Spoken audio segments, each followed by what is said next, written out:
Dahil hindi naman lahat ay nabibigyan ng ayuda, ang karamihan noon ay kinukurap lamang nila.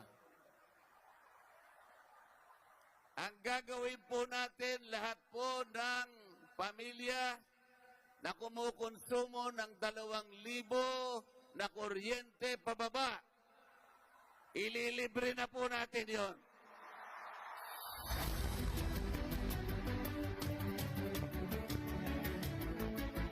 Pwede natin gawin yon sapagkat ang mabibiyayaan po ay 27 million Filipinos.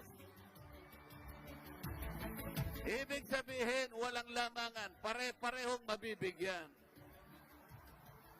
Walang korupsyon sapagkat dire-diretso niyong pakikinabangan.